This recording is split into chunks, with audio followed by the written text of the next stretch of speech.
Eh, bueno, yo les voy a hablar sobre corticosteroides en oftalmología. El tema de esteroides es súper amplio, como bien saben, entonces yo me voy a enfocar sobre todo en tratamiento tópico, periocular, intravitro y sistémico. Entonces, bueno, para hablar un poco recordar un poco de medicina general, saber que los esteroides, el cortisol principalmente, se produce en la glándula suprarrenal y de allí, por eso se le llama corticosteroides, porque los glucocorticoides vienen de la corteza de la glándula, ¿no? Que es la zona fascicular. Ya luego vienen los mineralocorticoides, que es la zona glomerular, la zona reticular, los andrógenos, etcétera, ¿no? Y los esteroides son muy importantes porque son la base del tratamiento de enfermedades inflamatorias no infecciosas, ¿ok? En este caso, pues en uveitis. Entonces acá, bueno, no pretendo dar una clase de bioquímica ni nada por el estilo, solamente para que, o sea, para saber que los esteroides sintéticos se empezaron a generar en 1939. Entonces, a partir del cortisol, ellos empezaron a hacer allí como unas combinaciones con los grupos hidroxi y los carbonos, pero claro, al principio los efectos secundarios eran demasiado graves, ¿no? Hasta que, bueno, los fueron modificando hasta los que tenemos hoy en día. Entonces, aquí lo que quiero decir es que, por ejemplo, que la potencia de los distintos esteroides va a depender de los grupos con los que se sinteticen, ¿no? Entonces, por ejemplo, acá está la prednisolona, que es 4 veces más potente que el cortisol.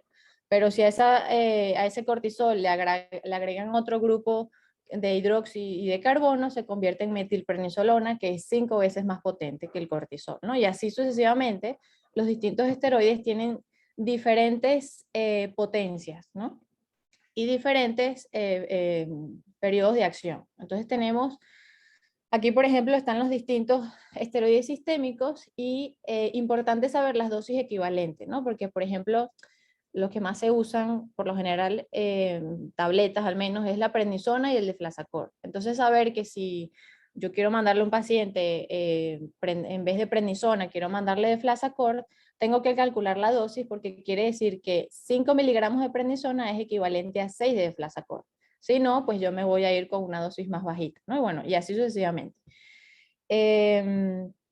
Y que aquí los más potentes son la dexametasona y la betametasona. Esto es a nivel general, ¿no? No tópico ni pericular, no, sino a nivel general. La dexa y la betametasona. Entonces, el mecanismo de acción de los esteroides es todo un proceso celular, de receptores, etcétera, ¿no? Entonces, aquí lo que yo quiero, con lo que se queden, es que hay dos vías principales de acción.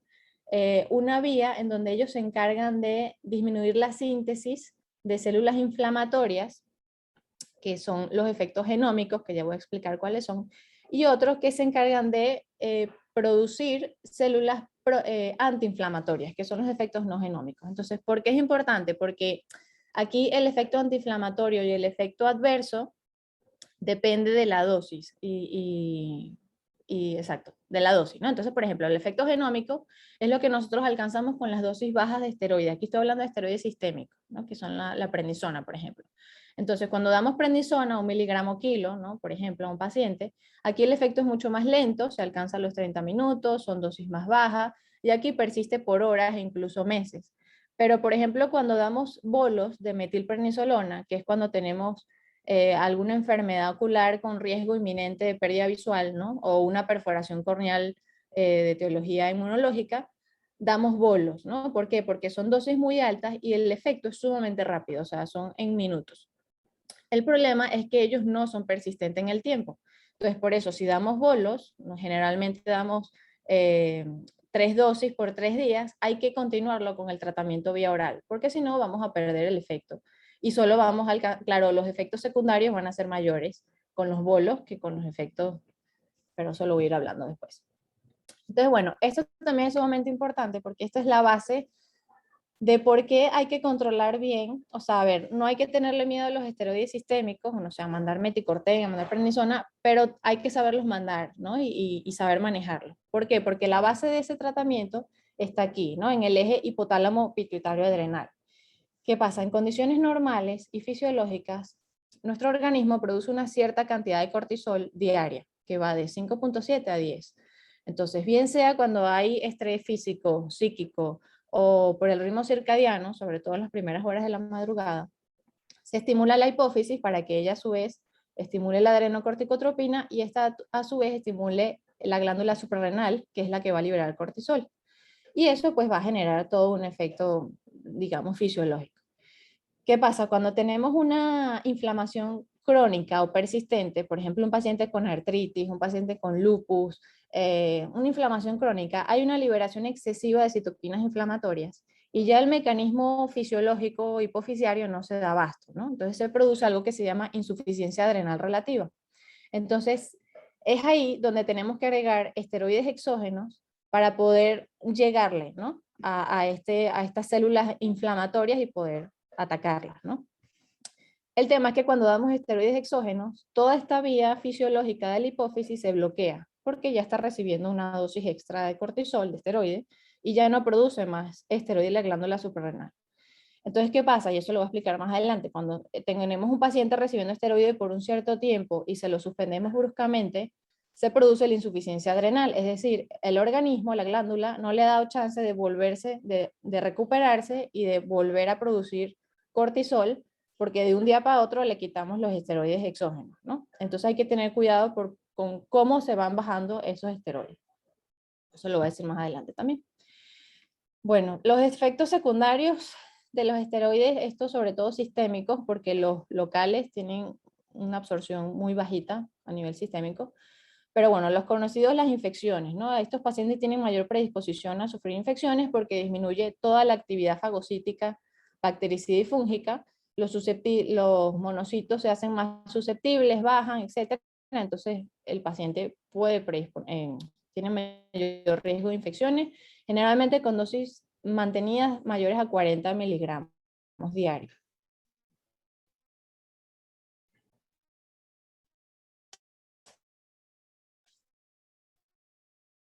El edema, la hipertensión con la prednisona, la betametasona tienen un cierto efecto mineralocorticoide. Entonces puede haber disminución en la excreción de sodio, de cloro, insuficiencia cardíaca, hay alteraciones en el electrocardiograma, arritmias, etc. Miopatías, pacientes que tienen largo tiempo recibiendo esteroides van a tener, nos van a decir, ¿no? Que siento cierto de atrofia de las ondas. Catarata y glaucoma, que lo voy a decir aparte, y esto es las osteofracturas.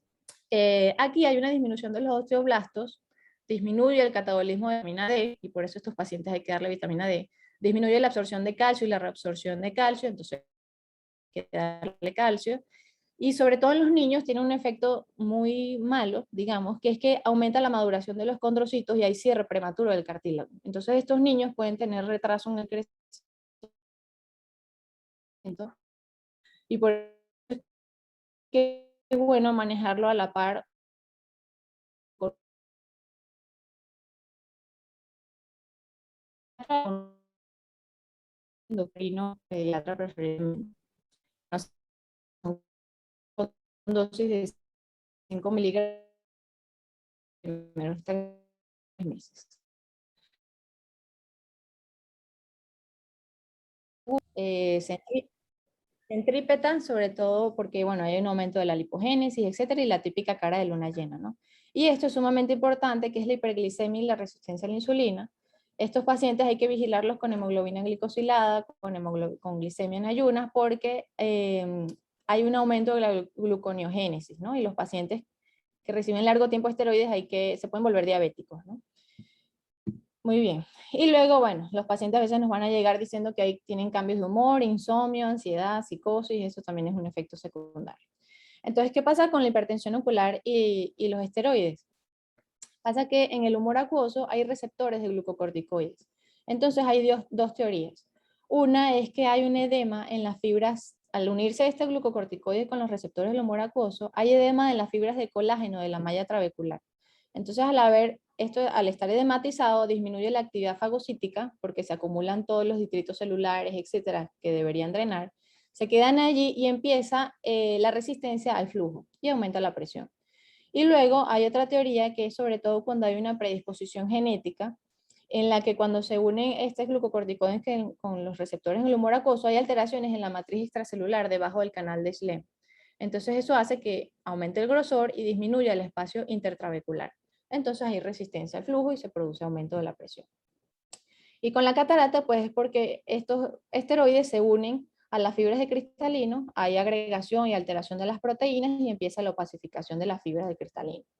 Hay distintas, o sea, esta información es muy variable. Lo que más coinciden es que dosis más de 15 miligramos, esto es vía oral, ¿no? Diario por un año, ya es suficiente para empezar a producir la catarata. Por supuesto, las dosis, la inyección intravítrea o los perioculares, las cataratas se forman más rápido, ¿no? Que con el sistémico. Entonces, bueno, ahora sí, existen varias rutas de administración. La tópica, intracameral, perivulvar, subtenoniana, supracoroidea, que es como la más nueva, y la intravítrea. Entonces, bueno, rápidamente, esto es un cuadro que es del Consenso Mexicano de Manejo de Uveitis No Infecciosa, que habla de las distintas vías de administración y qué medicamento puedes poner en cada vía, ¿no? Yo voy a ir explicando un poquito cada una. Entonces, bueno, para empezar con los tópicos, como cualquier medicamento tópico, la penetración y la efectividad depende de la concentración y la solubilidad del medicamento, de la viscosidad, del tamaño de la molécula, del surfactante. Si tiene conservantes, penetra mejor la cámara anterior, la frecuencia del uso. Y está indicado principalmente para inflamaciones en la cámara anterior, para escleruveitis. Hay como una tendencia a mandar corticosteroides tópicos en escleritis. Y la verdad es que eso no está indicado, ¿no? Se manda en ese caso AINES y se mandan esteroides cuando hay una uveitis anterior asociada a la escleritis, ¿no? Bueno, en las queratoveitis y como coadyuvantes para el resto de las inflamaciones oculares. Entonces, bueno, esto también que es como un pequeño repaso, saber que cada medicamento, según su preparación, penetra más o menos la cámara anterior. En el caso de los esteroides, esto es fundamental, ¿no? ¿Por qué? Porque si recordamos, el epitelio y el endotelio son lipofílicos y el estroma es hidrofílico. Entonces necesitamos un medicamento que sea lo suficientemente bifásico como para que penetre bien, y eso es el acetato. El fosfato y el alcohol penetran más o menos bien, pero el acetato es el que mayor penetración tiene y por tanto el que mayor efecto antiinflamatorio tiene. Entonces, por eso no da igual un acetato de prednisolona que un fosfato de prednisolona, ¿no? O sea, uno lo podemos, no sé, el fosfato lo podemos usar para la superficie, pero si queremos controlar la inflamación intraocular, tiene que ser acetato. Y además, como eso viene en suspensión, hay que agitarlo, porque si no, ya se ha demostrado que cuando no se agita, la dosis efectiva, o sea, es menos del 30%, ¿no? O sea, le estamos dando menos dosis al paciente cuando el paciente no agita la gota, que parece una tontería, pero es que es fundamental, si no se precipita y no pasa, pues. Entonces, bueno, esto es un cuadrito que modifiqué un poco con los nombres comerciales de Venezuela, tenía los de México, pero bueno, aquí puse en gris lo que no se consiguen, o por lo menos yo no los he conseguido porque los investigué. Entonces, bueno, estas son las gotas. Si vemos aquí el acetato de prednisolona, son las que conocemos, ¿no? Cupret y hay otras como Inflapret y así. Y la potencia antiinflamatoria es muy importante también porque si bien la dexametasona, por ejemplo, es más potente que la prednisolona, pero en cámara anterior, esta es más efectiva porque viene en forma de acetato. Entonces, por eso la forma de la presentación es importante, ¿no? Luego tenemos los esteroides de baja penetrancia y que suben menos la presión intraocular, pero penetran menos y tienen menos acción antiinflamatoria, que es como, por ejemplo, la fluorometalona y el oteprenol, ¿no? Esto lo usamos sobre todo cuando queremos tratar superficies y así. Hay uno nuevo que se llama, bueno, relativamente nuevo, que es el difluprednato, se llama Duresol. Él tiene una potencia antiinflamatoria de 80, o sea, súper potente. De hecho, un equivalente del Ocupret de 4 veces al día, de 8 veces al día, este hace el efecto si lo ponemos solo 4 veces al día, ¿no? El problema con este, bueno, primero que no se consigue aquí y segundo que sube mucho la presión intraocular. Entonces este sí hay que vigilarlo más. Ok. Bueno, esto es un estudio donde hicieron una revisión bibliográfica de 40 publicaciones y querían ver cuánta concentración en humor acuoso se alcanzaban con los distintos medicamentos tópicos esteroideos, ¿no?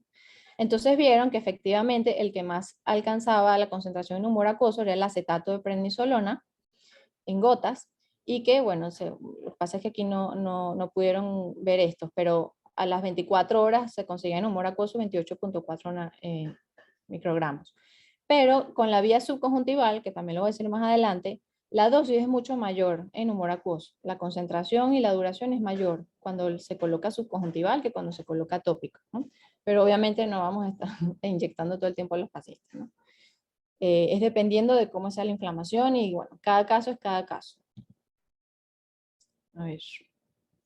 Entonces, ¿con qué frecuencia lo vamos a aplicar? Depende de la severidad de la inflamación. O sea, no hay una regla estricta, todavía no la han publicado por lo menos, pero eso puede ir de cada hora a cada 12 horas dependiendo. Lo que sí es que hay una dosis de impregnación que es equivalente a una inyección subconjuntival de dexametasona. Entonces, ¿en qué consiste esa dosis de impregnación? Esa la usamos cuando es, por ejemplo, uveitis por HLA-27, que son súper intensas, súper inflamados, ojos muy inflamados. Se coloca una gota cada minuto, los primeros 5 minutos de cada hora por 24 horas, y luego lo vamos reduciendo los primeros 2 días y así sucesivamente, ¿no? Por supuesto, dependiendo de cada paciente, vamos a ver qué tan seguido lo vamos a seguir. A estos pacientes no les podemos mandar los esteroides y adiós, ¿no? Bueno, eso lo sabemos y lo hacemos todos, ¿no? Porque hay unos que hacen hipertensión ocular, efectos secundarios, etcétera, ¿no? Y bueno, los efectos adversos muy conocidos ya, que son la catarata, el aumento de la presión, mayor susceptibilidad a infecciones, pacientes exacerbaciones de herpes, toxicidad epitelial, la queratintis putacta superficial y bueno, el melting corneal. Hay que tener cuidado con los esteroides tópicos y las úlceras inmunológicas por GPA o por artritis o tal, no se manda esteroide tópico, ¿no? Bueno, pero eso es otro tema. Y luego esta otra revisión bibliográfica que quisieron ver qué tanto riesgo tenían los adultos, compararlos con los niños, con los esteroides tópicos con 112 aplicaciones. Esto equivalía a al uso de esteroide 8 veces al día, no, 4 veces al día por 8 semanas. Entonces vieron que en los adultos el 5% le subía la presión más de 15 milímetros de mercurio y un 35% hasta 15 de su pío basal. Cuando en niños casi se duplica la dosis, la frecuencia, ¿no? Un 60% a más de 15 milímetros de mercurio. Y en niños, sobre todo, era dosis dependiente y se subía la presión intraocular mucho más rápido, ¿no? Entonces los niños son más susceptibles a los esteroides tópicos.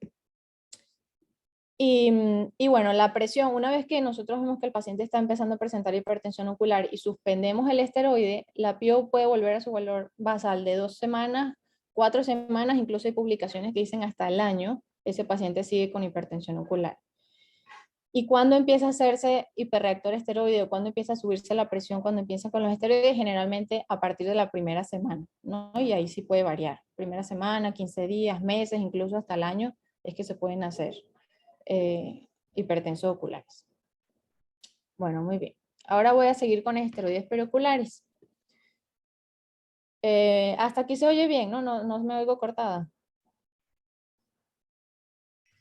Se oye muy bien. Ok, gracias. Entonces, bueno, los esteroides perioculares son principalmente el subconjuntival, el transeptal, el subtenoniano, el retrovulvar, ¿no? Entonces, ¿cuándo está indicado? Cuando tenemos inflamaciones muy importantes, más de 3 cruces, uveitis anteriores, cuando son uveitis crónicas o recurrentes que no mejoran con tratamiento tópico, en edema macular quístico secundario a uveitis o secundario a inflamación, en tratamiento inicial de uveitis intermedia idiopática unilateral, está indicado el periocular, en los tratamientos como tratamiento coadyuvante en la uveitis posterior o panuveitis y cuando hay una respuesta insuficiente a esteroides tópicos. Los esteroides perioculares tienen sus ventajas. Por ejemplo, un paciente que no queremos empezar con esteroides sistémicos, podemos empezar con perioculares, aunque esto no es una regla, o sea, a veces necesitan los dos, sistémico y periocular, ¿no? Pero bueno, se alcanzan al final con los perioculares mayor concentración en ojo, llegan a polo posterior, menos la subconjuntival que no llega a polo posterior, o llega muy poquito, es sobre todo para segmento anterior. Y bueno, entonces esto es para como que quede claro la diferencia entre las formulaciones de los esteroides, ¿no?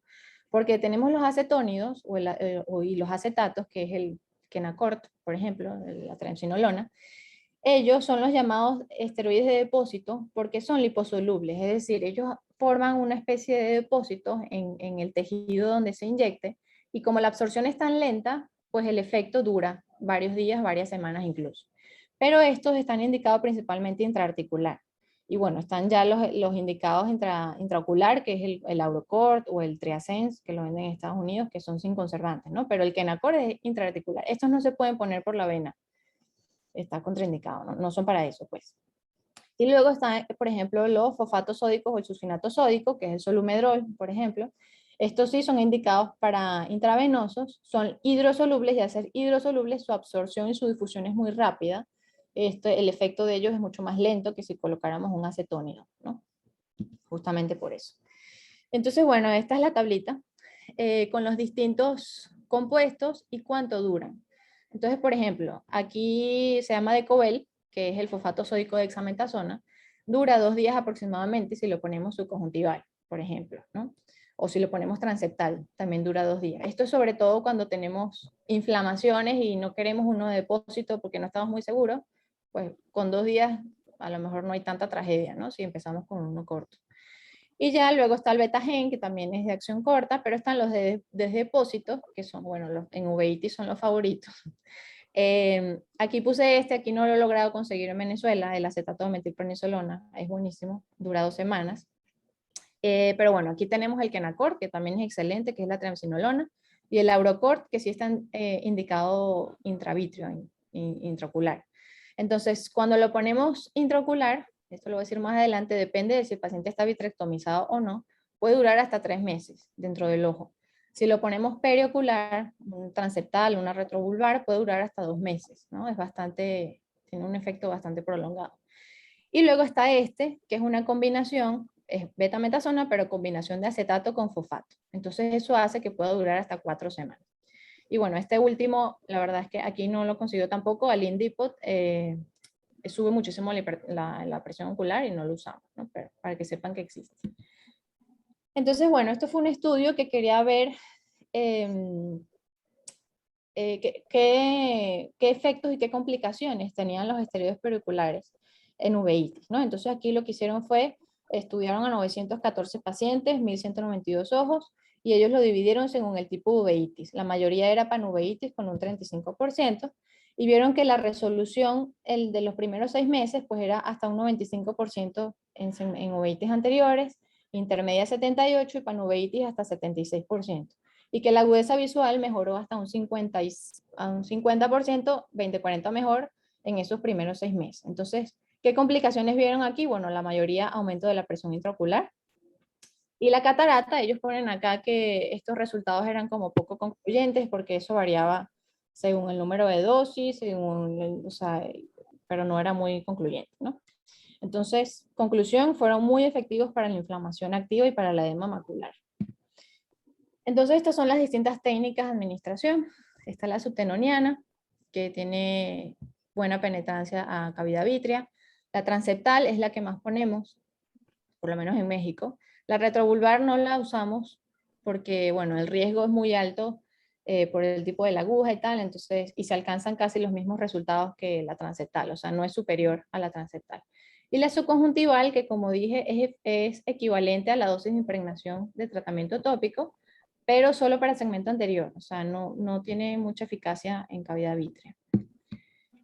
Y bueno, las complicaciones van a depender de la técnica que se use, ¿no? Pero las más frecuentes son, bueno, la hemorragia subconjuntival, perforación del globo ocular si ponemos una retrovulvar o incluso transeptal, tosis del párpado superior si ponemos una subtenoniana, atrofia de la grasa orbitaria, eso sobre todo cuando son muy repetitivas, una transeptal, por ejemplo. Y bueno, los inherentes al medicamento, que es lo mismo, ¿no? Catarata, glaucoma,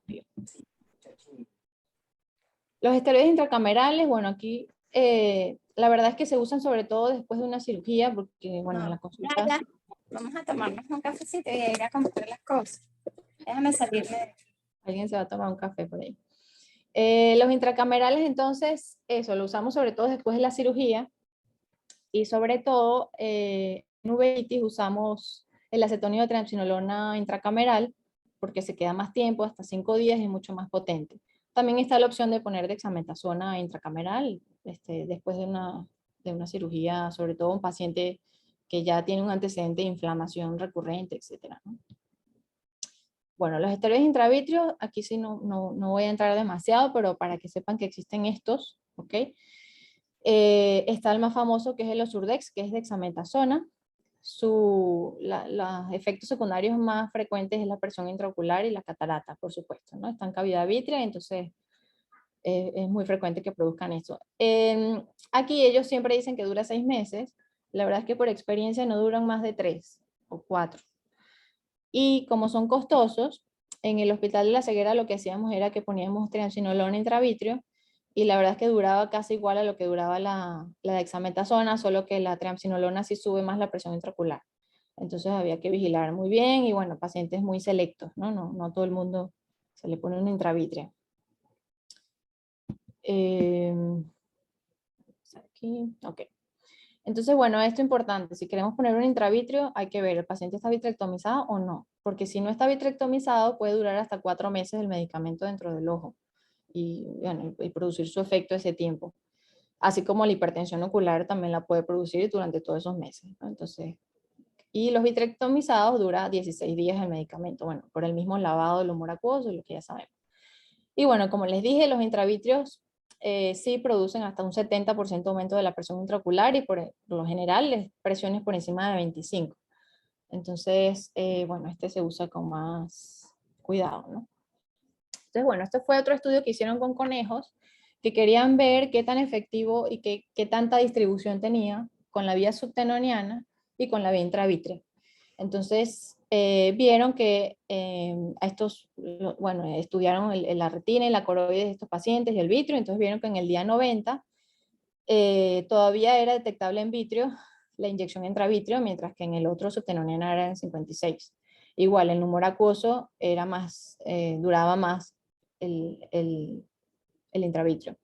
Y la concentración en retina y coroides pues era mayor en la inyección intravítrea, ¿no? Entonces, bueno, al final lo que ellos concluyen es que la intravítrea se distribuye con mayor eficacia comparada con la subtenoniana, pero con ambas vías se alcanzan efectos antiinflamatorios deseados, ¿no?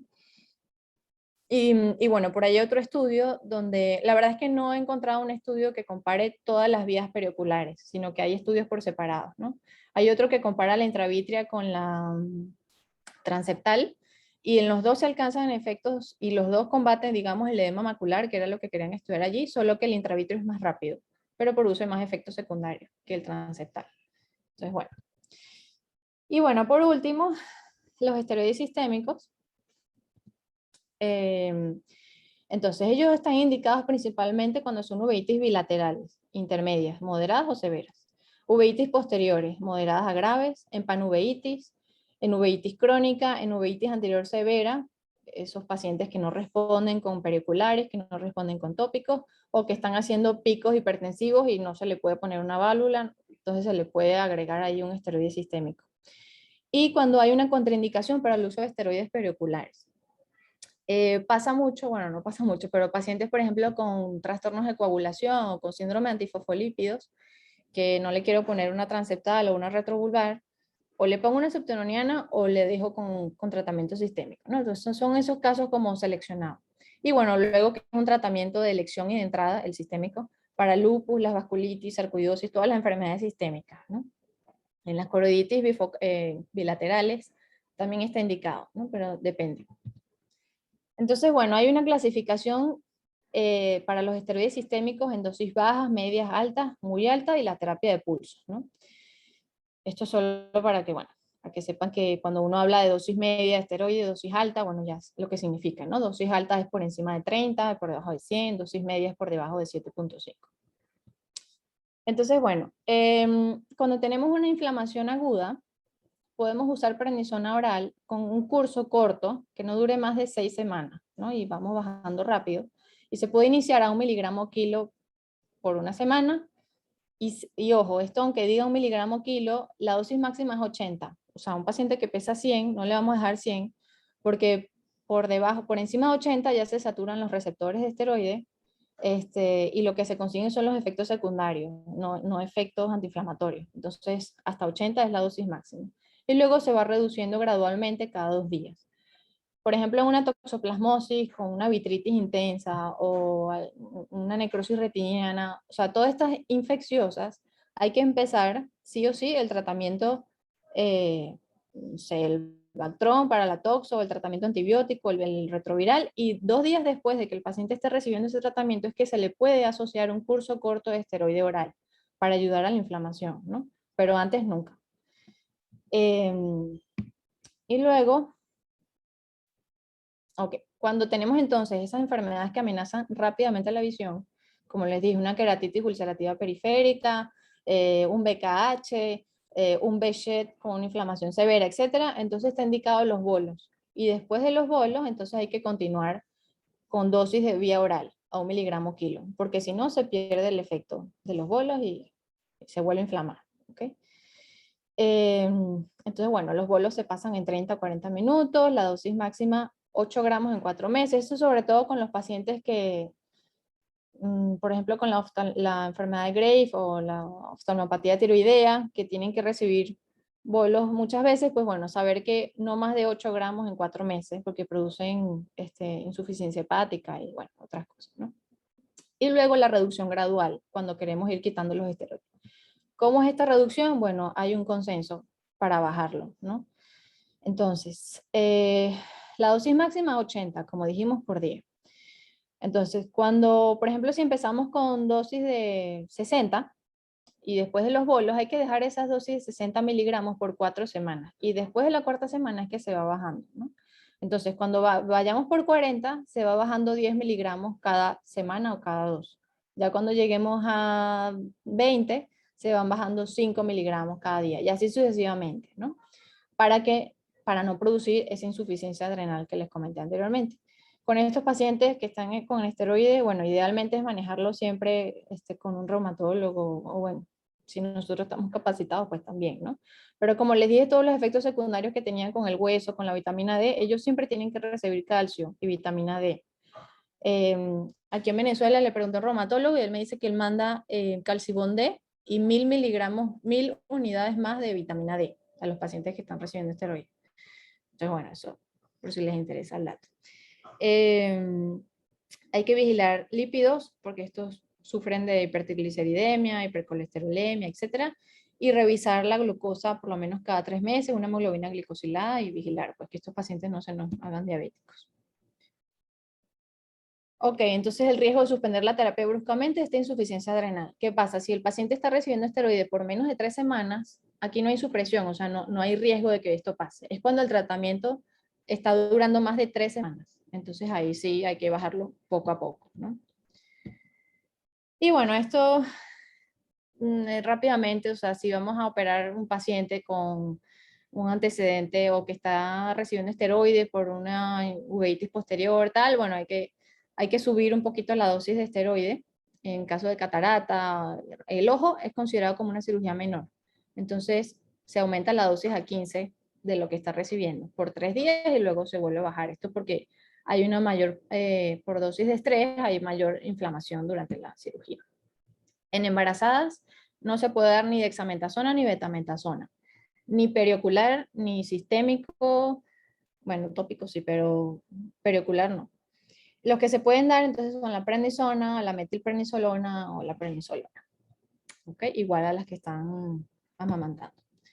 Y bueno, esto es como un cuadro resumen de las complicaciones de los esteroides. Dependiendo de la vía, hay unas complicaciones más frecuentes que otras.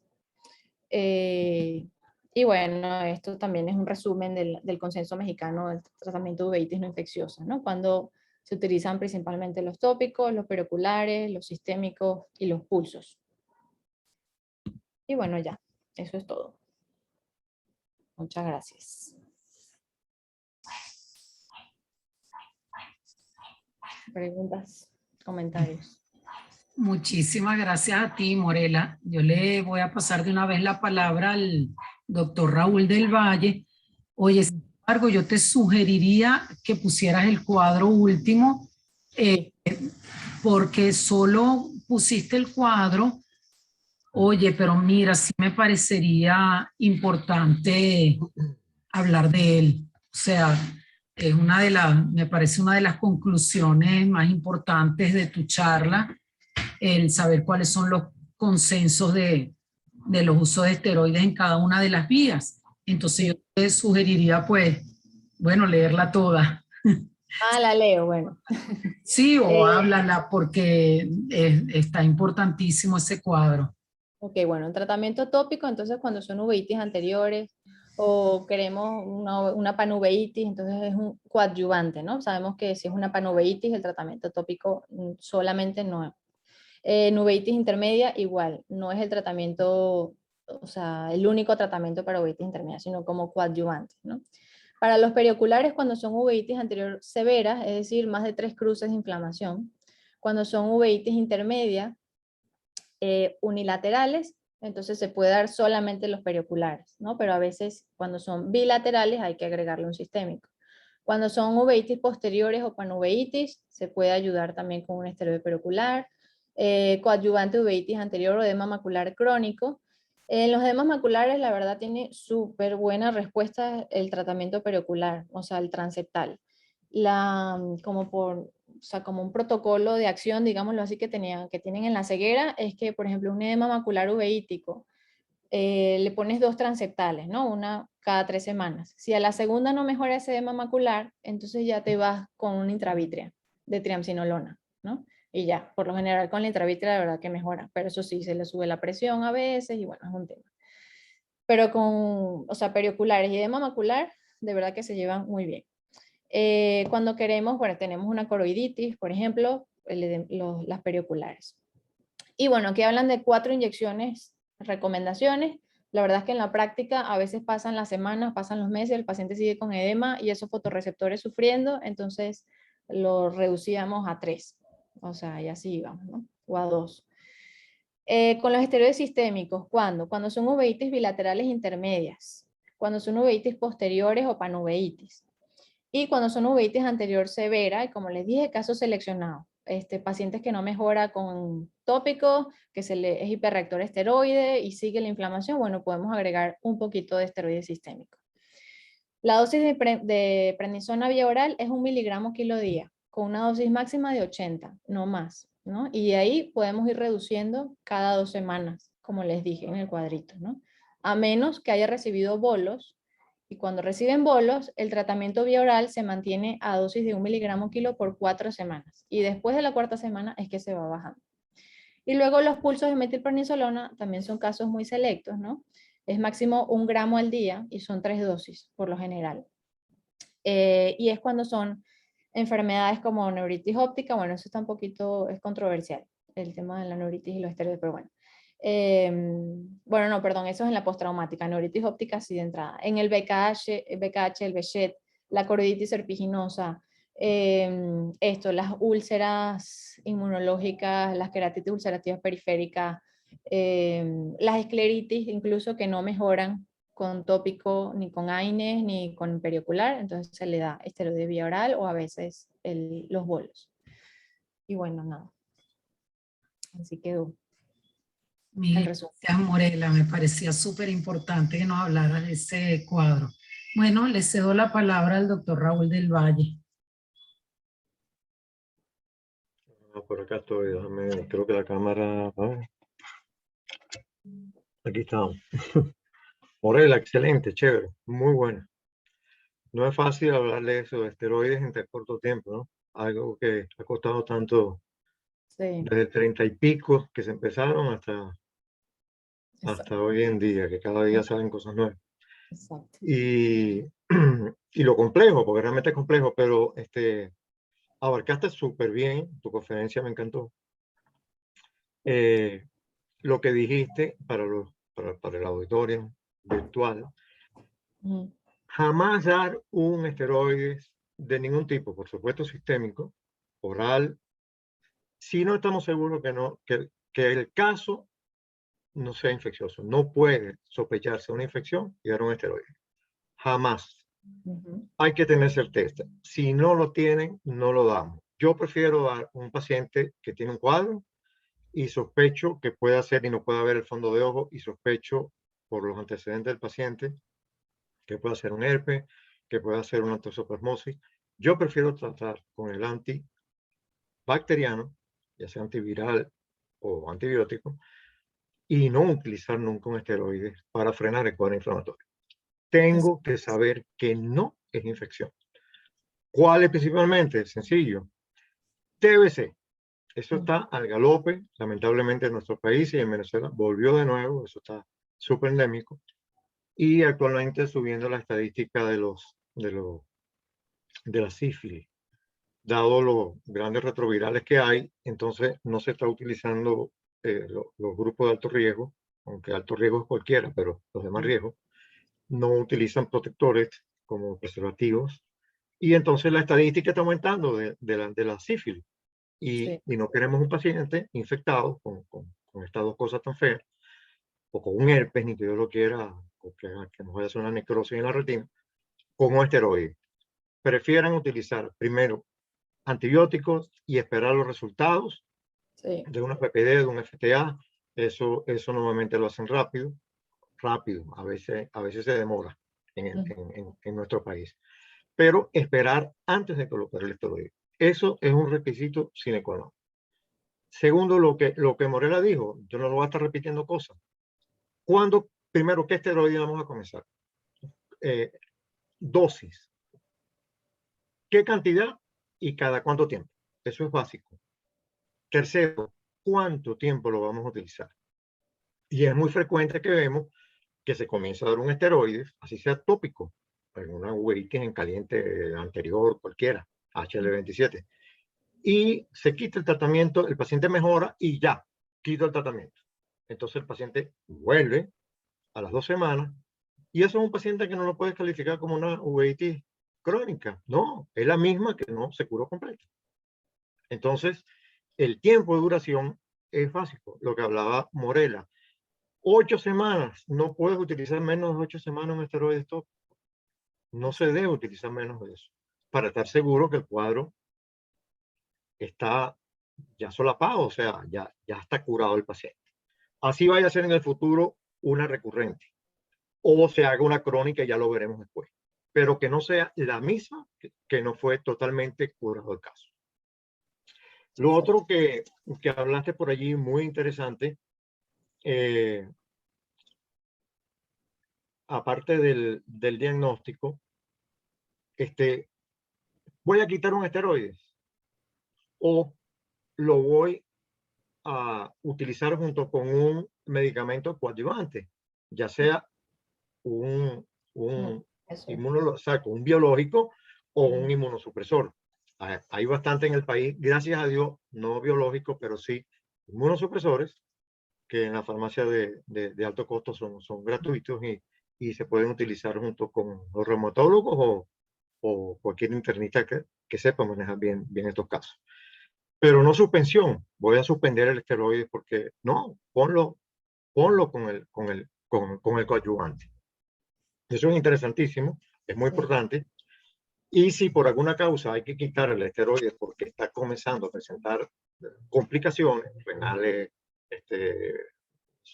del eje hipotálamo suprarrenal, problemas dermatológicos, renales, gastrointestinales, bueno, tenemos el recurso de lo que estábamos hablando, de medicamentos que sean inmunosupresores. Pero siempre que utilizamos corticosteroides es porque la cosa no está fácil. Y si lo vamos a utilizar sistémico, menos. Y si decidimos que son intraoculares, la cosa está grave. Eso todos lo sabemos cuando tenemos que ir a este tipo de conductas. En cuanto al uso de la transinolona y de los pulsos de metilprednisolona, por ahí hay un trabajo publicado que incluso 4 miligramos de transinolona, ojo, a mí no me gusta mucho, está pinchando, ¿no? Pero 4 miligramos de transinolona intravítrea es 70 veces más efectivo que 1 gramo de metilprednisolona endovenoso en bolo. Está publicado. Entonces, lo que sucede que si tú lo pones en vena, es rápido, número 1. Segundo, lo puedes o no lo puedes volver a poner, pero cuando lo pones en tu vitro, está adentro y él va a actuar, tenga el efecto colateral que vaya a tener. Si te pelaste en el diagnóstico o si empiezas a tener presiones sumamente elevadas. Entonces, bueno, le vas a hacer una vitrectomía a un paciente para quitar una tensinolona puesta o cualquier otro intravítero. Claro. Un ojo inflamado no se debe tocar, no se debe en principio tocar. Hay casos que hay que tocarlo, pero siempre cuidado con los depósitos intravítreos. A mí no me gusta, honestamente. Sí, hay que tener cuidado. Mucho cuidado, mucho porque los efectos, oye, cuando aparecen, no hayamos que hacer, o sea, le pones hipotensores oculares y no responden. O sea, Sí, que no no hay es vuelta así, atrás. no No hay hay que vuelta estar atrás. dentro. Hacerle lamentablemente, una vitrectomía a un ojo que está inflamado, que le tuviste que poner un intravítero. O sea, es porque la cosa está fea y eso no, a mí no me gusta. Claro, Raúl, por aquí. los bolos se usan más cuando son enfermedades sistémicas, o sea, Sí, una claro, artritis, un lupus, o sea, no lo usamos exactamente. para algo ocular local, la verdad Y es no. manejable, porque el bolo hace efecto y ya se metaboliza, pero el Sí, intravítero no. Él queda exacto, ahí meses haciendo efecto. Si exacto. tiene o no tenga vitrio, bueno, semanas o meses. ¿Ok? Ujú. Entonces estuvo excelente eso. Otra cosita por acá. Mira que hablando Eh, de intravítreos, Raúl, el doctor, discúlpame. que hablando de intravítreos, el doctor Miguel Ruiz Sí, dice por acá que tiene entendido que en el caso de endoftalmitis, no importa que se trate de que sea bacteriana, se debe indicar esteroides sistémicos e intraoculares. No sé cuál será su opinión o la de los claro. reumatólogos. Pero ese es el paciente que tú le hiciste inyecciones con antibióticos y por supuesto le pones también el esteroide, pero está cubierto en el momento con antibióticos, o sea, con la combinación altamente conocida, pero no lo vas a utilizar solamente en una endotelitis, un esteroide sin antibiótico intravítreos. Por ella está la doctora Gemma Ramírez, muy experta en esto, que también dará sus opiniones al respecto. Pero esteroides solo en una endotelitis, pues no lo vamos a utilizar, ¿no? Si no lo ponemos sus antibióticos. Reforzado, obvio. Y lo otro, que cuando tenemos esos casos que colocamos, que no hayamos que hacer, las panuveitis. Las panuveitis son las uveitis peores que hay, porque abarca todo. Entonces, al final, casi siempre tenemos que colocar o subtenoniano, que yo prefiero un subtenoniano, bien atrás, si voy a tratar un edema macular quístico o mixto, o un cuadro inflamatorio por una vitreitis demasiado alta. Repito, si no es infecciosa. Entonces prefiero una subtenoniana bien colocada, sobre riesgo de las perforaciones intraoculares, todo lo que pueda pasar, pero estamos hablando de manos expertas y bien colocadas. Mientras más atrás lo pones, más efecto hace en polo posterior. Mientras más adelante, más efecto te va a hacer en el polo anterior con los efectos pues, adversos sobre todo de glaucoma con tensiones bastante altas, ¿no? Y después cuando está metido ahí de depósito, también está depositado. Entonces, no lo puedes aspirar con un aspirador, una pipeta o algo. Él se queda ahí, él está ahí y va a seguir actuando y hay que tratar la complicación. Entonces, por eso cuando decidimos pinchar, indudablemente, el caso es grave. O sea, el caso no ha respondido a la terapia oral o endovenosa a pulso y mucho menos a la tópica. Entre las camerulares, autores que colocan, sí, triamcinolona y después recomiendan un lavado. Entonces, para el cuidado del endotelio. Pero bueno, eso se hace también en cirugía catarata, etcétera. Sí. A mí no me gusta mucho estar metiendo en cámara y estar apoyando a la gente, ¿no? Con estas cosas. Ahora, si no te responde un paciente, el problema de estos cuadros inflamatorios es que si el paciente no responde, tú tienes que ayudarlo, Ujú. porque no lo va a dejar ciego el ovoitis, está bien, pero el glaucoma que va a hacer es que no va a dejar ciego. El glaucoma a largo tiempo. Entonces tenemos que tratar al paciente de una u otra manera y de acuerdo a la severidad, indudablemente, de la uveitis, es la conducta que los especialistas pues hacen, para no decir hacemos. Entonces, bueno, eso son las... Y otra cosa, lo que dijo, eso hay que tenerlo, eso es un dogma. No se debe utilizar más de entre 60 y 80 miligramos. O sea, un tipo de 120 kilos no le vas a poner 100, porque son obesos, 120 miligramos. Eso no se hace. Dosis máxima, a mí me gustan 60, 80. Bueno, está bien. Está descrito y está publicado. 50, 60. Si 60 no hace efecto, 80 normalmente tampoco lo va a hacer. Es difícil. Estamos hablando de un caso seguro, bastante complicado. Entonces, lo más sensato sería combinarlo con, ya sean inmunológicos o biológicos, en caso de que lo tengamos. Bueno, dejo el debate ahora para, me imagino que mucha gente quiere hablar al respecto y preguntar y hablar, no sé. Dejamos esto abierto, esos micrófonos, pues. Bueno, no hay ninguna pregunta en el chat. No sé si alguien quiere encender su... Aprovechen, porque esto es bien complejo, esto de los esteroides. Sí, Y hay muchas personas que les da miedo el trabajar con esteroides, ¿no? Sobre todo ahí está Gema, qué chévere. Sobre todo adelante, Gema. los intravítricos, y que si pongo un Sordet, que si no lo pongo, ¿cuánto vale? Eso es carísimo. Eso es algo que por lo menos aquí en Estados Unidos es caro. Imagínate aquí. Estaba hablando de una cajita de $3,000 y pico. O sea, son medicamentos caros, ¿no? Y le dices a un paciente y dice, oye, pero yo no tengo para eso. Adelante, Entonces, Gema. entonces hay que utilizar otras herramientas. Bueno, Gema, cuando quieras.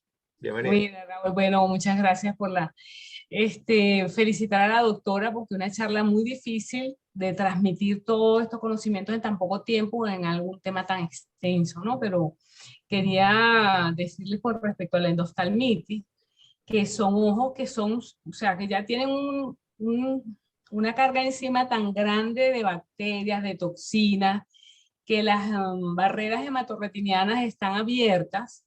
Y ahí hay que tener, como dices tú, Raúl, muchísimo cuidado en inyectar esteroides intravítreos. Realmente de rutina no lo hacemos. Nosotros inyectamos los antibióticos y colocamos el esteroide, que hay que colocarlo, pero por vía tópica. Como dijo Morela, el acetato de prednisolona penetra bastante bien. Entonces, antes de inyectar esteroides en una endoftalmitis, no hacerlo de rutina, acordarse que las dosis a veces en endoftalmitis, las dosis no tóxicas normales a veces son tóxicas para un ojo con endoftalmitis. Por eso de las barreras hematorretinianas abiertas. Entonces, alerta con eso. Yo sería muy cautelosa. Es controversial usar los esteroides con las endoftalmitis en el mismo momento. A veces cuando se hace vitrectomía y ya hay un poquito más, o sea, que el recambio se hace más rápido, los esteroides y duran menos tiempo en el ojo, tanto como los antibióticos, uno pudiera ser, si es un caso muy severo, dejar una dosis de betametasona o de dexametasona, pero eso es con mucho cuidado a nivel de endoftalmitis con los esteroides. Excelente, así es. Sí. Exacto. El doctor Perazo quería agregar algo hoy por aquí. Ajá. Aquí estoy. Bueno, primero, Antonio, ¿cómo estás? Bienvenido. bien, ¿cómo están ustedes? Gracias a Dios. Bien. Primero, bienvenida, Morela. Gracias, doctor. Luego de la adquisición de valioso conocimiento, sobre todo en este tema que es tan interesante, muy utilizado y es un arma de doble filo, pues muy efectivo, pero con muchos efectos secundarios. Entonces, el buen manejo de los esteroides brinda muchos beneficios, pero a la vez puede ser un arma de doble filo. Bueno, Morela siempre se ha destacado por su alta calidad como persona y como médico oftalmólogo. Yo te deseo mucho éxito y cuenta con nuestro apoyo. Te felicito también porque dominas muy bien y ampliamente el tema con una eficaz transmisión de los conocimientos. Hablar de las diferentes enfermedades, bueno, pasaríamos toda la noche aquí, ¿no? Sobre el manejo de muchas cosas, pero estuvo bastante bien. Gracias por brindar tantos conocimientos y tantas alternativas y parte de tu experiencia adquirida en México. Bienvenida y mucho éxito. Muchas gracias, doctor.